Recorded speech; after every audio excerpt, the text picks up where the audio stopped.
Prochain invité, Joël Desrosiers, poète, essayiste et psychiatre. Il appartient à la longue lignée féconde d'écrivains médecins, à la double identité littéraire et scientifique qui ont façonné son panthéon culturel. Mesdames et messieurs, on accueille chaleureusement Joël Desrosiers.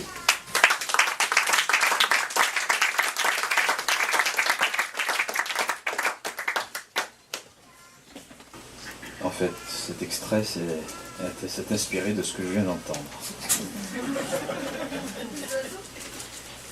Car l'amour soudain vient dans un bruit d'ascenseur qui tremble à chaque étage par peur des divinités, celle qui trace les sillons à la houe, celle qui escalade les remparts féroces, celle qui se redresse sur les genoux, et la vie rôde somnambule dans les rues. Nul n'est assez habile au franchissement des limes. La lumière se tait, l'encre répandue pour vous, figures humaines qui venaient de loin. Les danseurs disent avec leurs bras qu'il y a une chose vivante. Eux métissent l'amour sans lieu, dans l'invisible entracte. Et la jeune fille dépose en créole animal les mots sur la couche en tant que sonore. C'est pour vous qu'elle est courbée de lettres, et je viens en elle écouter ma parole. La langue de feu descend sur ses chorégraphies, infiniment heureuse et fraîche. Une lampe a brûlé sa peau, j'entends ses râles, son agonie. Et cette douleur transperce l'organe de lumière, et ma langue prend sa douleur de chair plus douce. Il y a un homme précaire entre ses bras. À l'inventaire du monde, toujours je veille au kéloïde du corps. De quel divin est l'exorde du poème? Couchée au flanc de la servitude, la jeune fille affaiblie sous les bougies, creusant mon torse de son corps bai.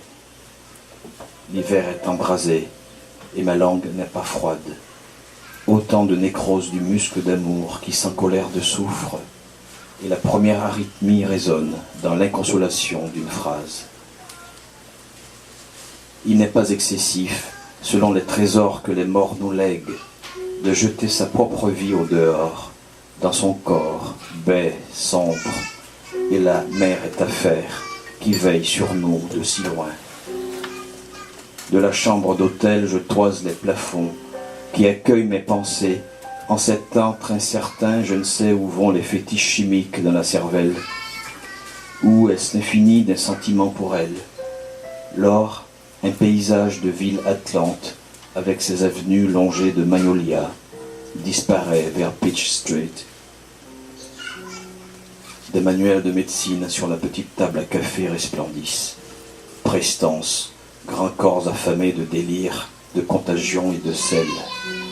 Et les hautes fenêtres sans poignées donnent sur des bas-fonds et des ciels assourdis.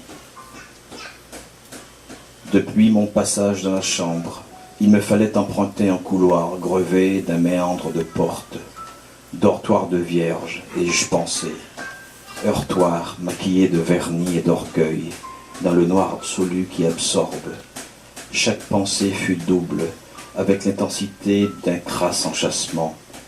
L'une, puisant, traînant vers la jeune fille, L'autre, passé à la folie, elle a chaud, et je signe la phrase issue du jadis.